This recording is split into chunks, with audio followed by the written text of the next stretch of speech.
Hello and welcome to all our viewers in Nigeria and around the world to the news cycle on Global TV. We are live in the nation's capital, Abuja. I am Queen Akapa. President Bola Tinubu will on Wednesday depart Abuja for Paris, France for a private visit. Special advisor to the president on media and publicity, Ajuri Ngelale, revealed this in a statement he signed on Wednesday.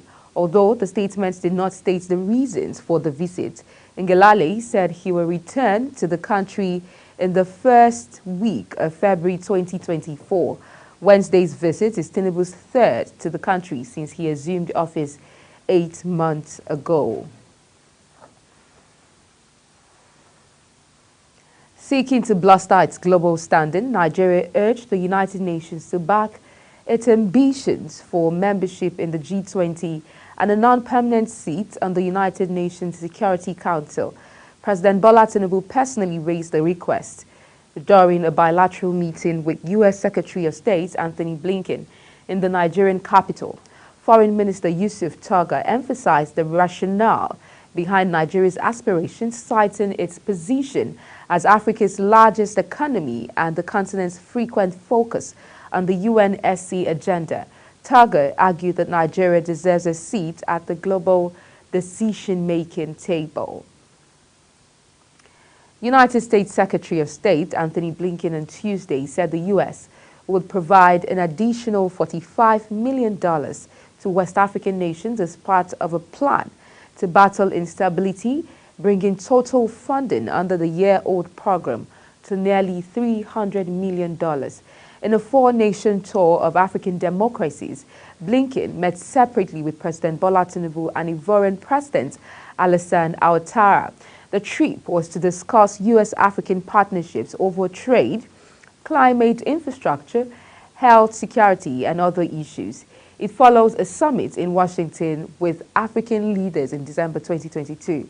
Blinken sought progress combating coup and extremism in West Africa in talks with two key leaders as he pointed to Ivory Coast as a model.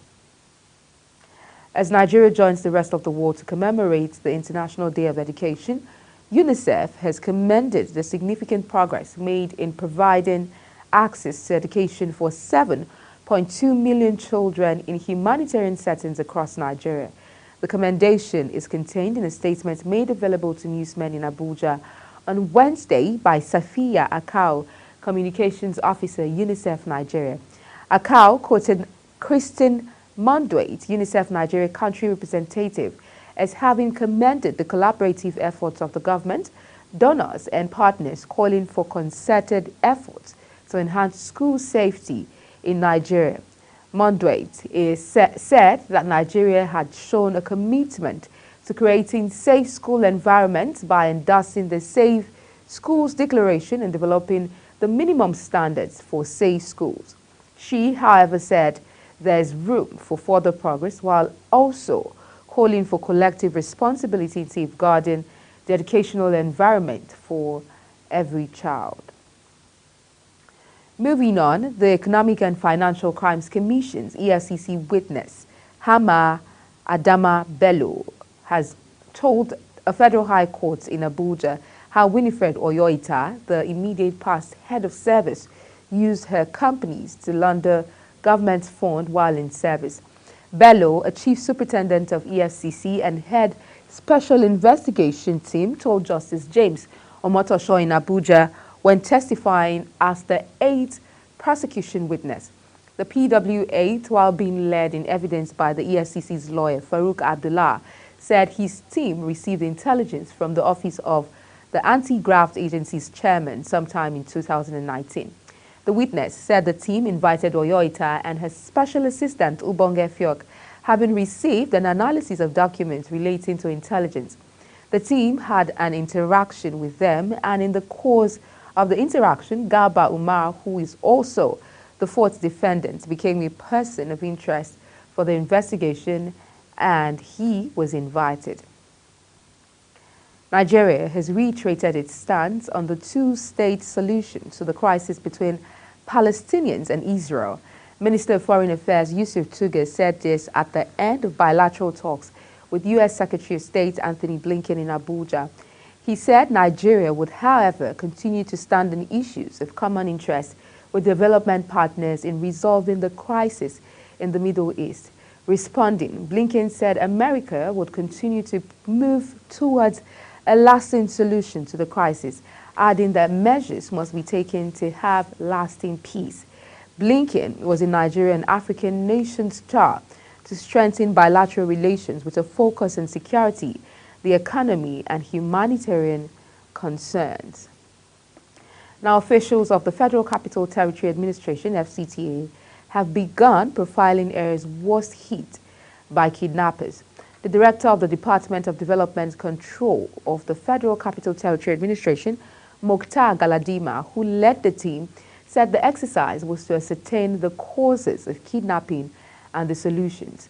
At the commencement of the profiling at Sagwari Layout Estates, Dutse in Buhari Area Council, where kidnappers abducted some residents recently, Galadima said the officials, with the support of security personnel, will identify buildings without approval and other illegal activities in the area. According to him, the area was surrounded by structures built without the consent of development control, which are aiding criminals to operate. No fewer than 30 persons were killed in Plateau State in the early hours of Wednesday by gunmen who attacked Kwahasalek village, Mango local government area of Plateau State.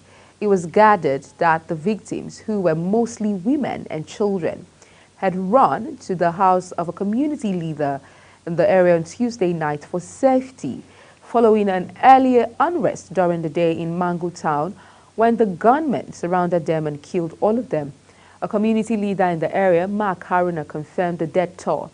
Haruna said what happened at Sabongari and Mango town Tuesday afternoon was just a distraction so that the attention of the people will be shifted away from the villages.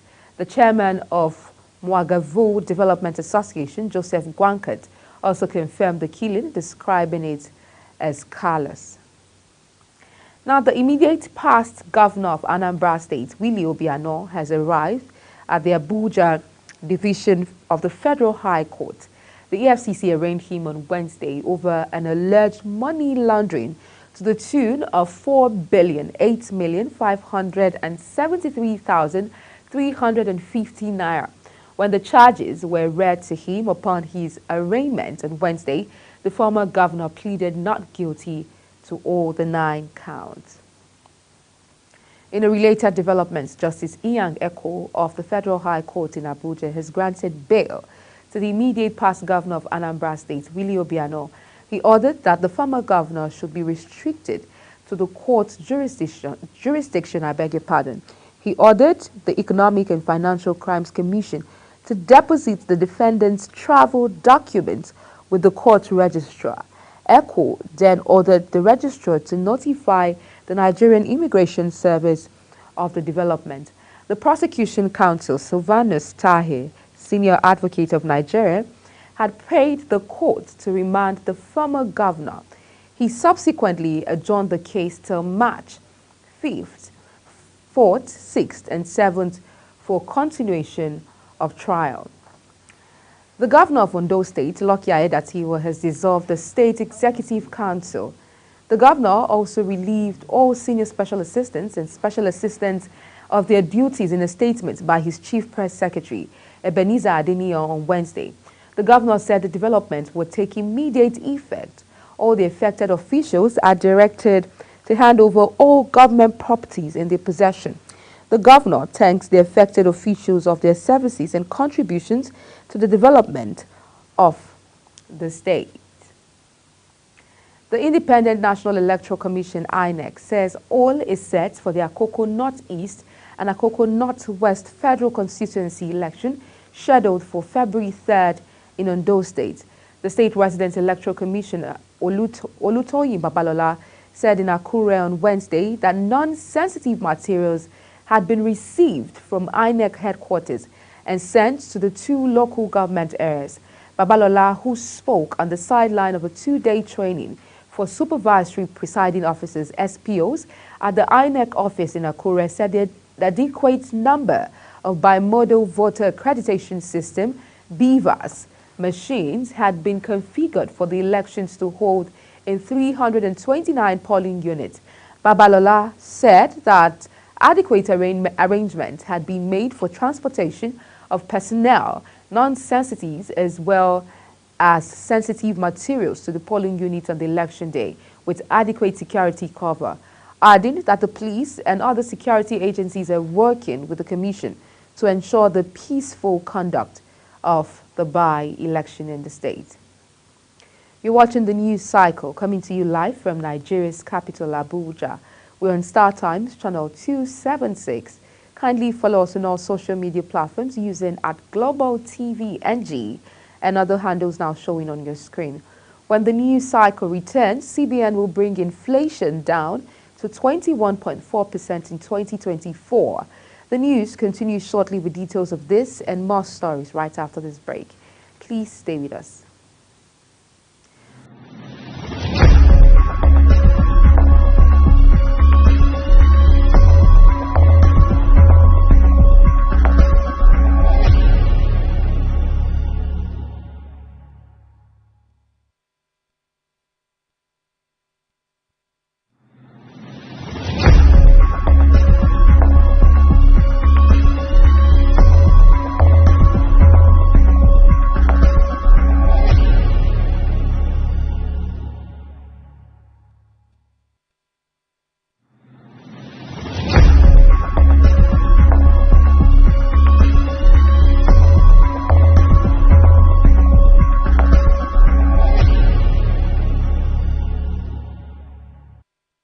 If you've just joined us, this is Global Television bringing you live broadcast of the news cycle. The National Emergency Management Agency, NEMA, says it has repatriated 975 stranded Nigerians from Niger Republic in 2023. The NEMA coordinator, Kano Territorial Office, Dr. Naruddin Abdullahi, disclosed this in Kano. Abdullahi said the returnees were brought back under the care of the International Organization for Migration, IOM, from Niamey, the Niger capital, through a voluntary repatriation program. The coordinator said that the returnees were trained on various skills and provided seed capital to the self-reliant. The program was for the distressed who had left the country to seek greener pasture in various European countries and could not afford to return when their journey became frustrated. He said the returnees comprised 561 male, 152 female, adults, and 262 children from Enugu, Kaduna, Kano, and Bauchi states respectively. On the foreign scene, Iraq have accused the United States of contributing to a reckless escalation of violence in the region after American airstrikes targeted Iran-backed groups in the country. The pre-dawn air raid came against an already explosive regional backdrop fueled by the war in Gaza between Washington's ally, Israel, and Iranian-backed Palestinian Islamist movement, Hamas. Pentagon Chief Lloyd Austin said U.S. forces had carried out necessary and proportionate strikes against 3 facilities used by the Iranian-backed Kata'ib Hezbollah military group and other Iran-affiliated groups in Iraq. U.S.-led coalition forces in Iraq and Syria have been targeted in more than 150 attacks since mid-October, many of them claimed by the Islamic resistance in Iraq, a loose alliance of Iran-linked groups that oppose U.S. support for Israel in the Gaza conflict. Russia said Wednesday that an Il-76 military transport plane carrying 65 Ukrainian prisoners of war, POW, had crashed in the western Belgorod region bordering Ukraine. Vyacheslav Volodin, the top lawmaker in Russia's lower house of parliament, said the plane had been shot by the Kyiv. He also blamed Western missiles. The crash occurred in the Koroshansky district, northeast of the region's capital, as disclosed by regional governor Vyacheslav Gladov, adding that investigation team and emergency services are working on the site. Gladkov had earlier announced a missile alert over the region, but it was not clear if the two events were connected. China said it would next month cut the amount banks must hold in reserve to boosting lending. The decision comes as the world's second largest economy faces multiple headwinds, including a prolonged crisis in the property sector, sluggish domestic consumption, and weakening foreign demand. People's Bank of China Governor Pan Gongsheng said at a press conference of the State Council Information Office on January 24th that the reserve requirement ratio RRR will be lowered by 0.5 percentage points on February 5th. China last cut its RRR in September, lowering it by 0.25 percentage points to around 7.4%. The central bank's governor stated that more policies to offer support for the country's struggling property sector will be announced tomorrow. Let's now turn to business. Oil marketers under the aegis of the Independent Petroleum Marketers Association of Nigeria have berated the Nigerian Petroleum Company Limited for alleged delay in the supply of petroleum products. As a result, the marketers said they had been forced to boycott the NNPCL to source fuel from private depot owners at a higher cost. According to him, independent marketers own 80% of the filling stations in Nigeria and as such deserve the lion's share in fuel allocation. He narrated that marketers usually pay through the NNPCL portal with the hope of getting the product in 2-3 days, but 2-3 days would turn into months if NNPCL don't have product or are out of stock.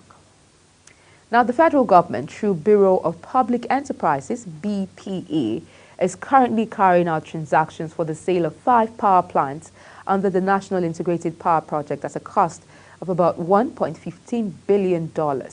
Although sources familiar with the development explained that the cost of the plant should exceed $5 billion based on international benchmark, they revealed that the BPE was planning to sell the facilities at a price that is a little above $1.1 billion. The Acting Director General BPE, Ignatius Ayewo, stated that the transaction is ongoing, adding that it is not concluded.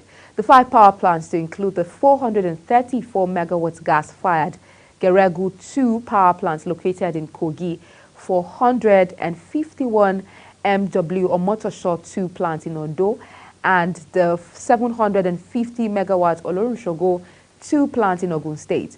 Others are the 563 megawatt Odukpami power plant in Calabar and Cross River State, and the 451 megawatt Benin Ihobo plant in Edo State.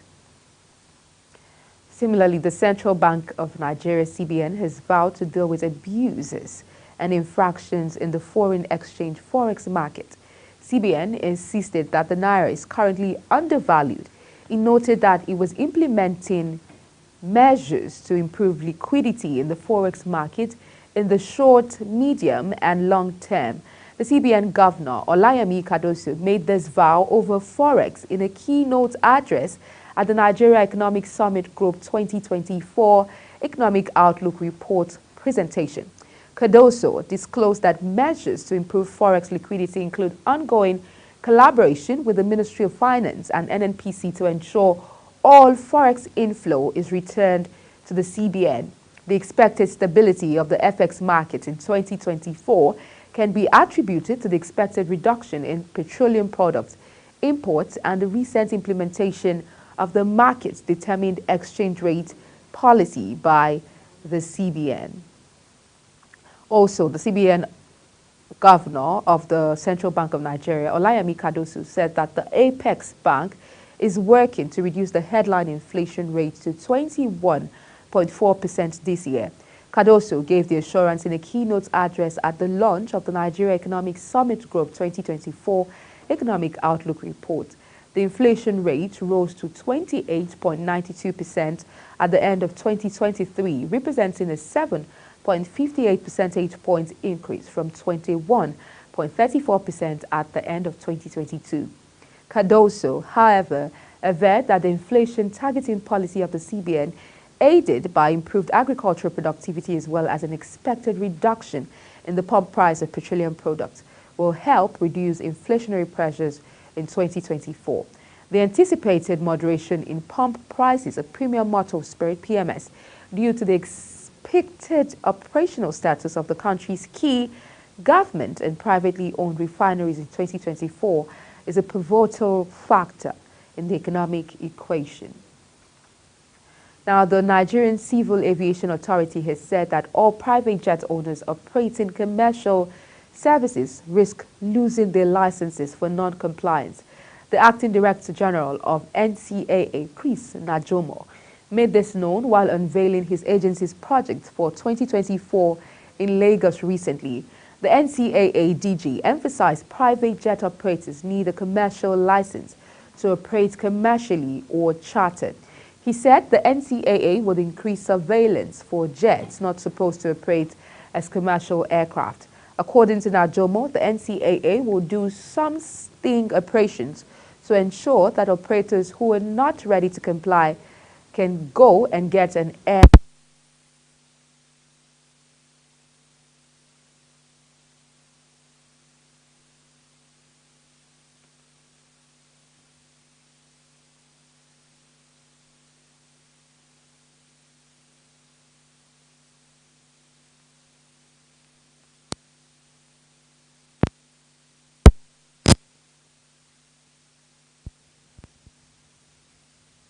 Eight major semi-final, but has only gone to win only one title at the 2021 US Open. Medvedev made the final in Melbourne, I beg your pardon, in 2021 and 2022, but succumbed to Novak Djokovic, then Rafael Nadal. Medvedev, who will play his semi-final on Friday, admitted he was still feeling the effect of his second-round five-setter against Emil Ruusuvuori, which finished at 3:40 a.m. last week in what has been a grueling tournament. UEFA President Alexander Sesefin has insisted the European governing body were right to kick Manchester City out of the Champions League for breaching financial regulations despite the club's success appeal. English giant City were handed a 2-year suspension in February 2020 by UEFA's club financial control body, CFCB, but the sanction was overturned at the Court of Arbitration for Sport in July of that year. CAS found some of the alleged breaches were not established, while others were time-barred. The club's fine for failing to cooperate with CFCB investigators was reduced by CAS to 10 million euros. And that's it on the news cycle, and it came to you live from Nigeria's capital, Abuja. We're on Star Times, channel 276. Kindly follow us across all social media platforms using @Global TV NG and other handles now showing on your screen. I'm Queen Agaba. Thank you for watching and see you again.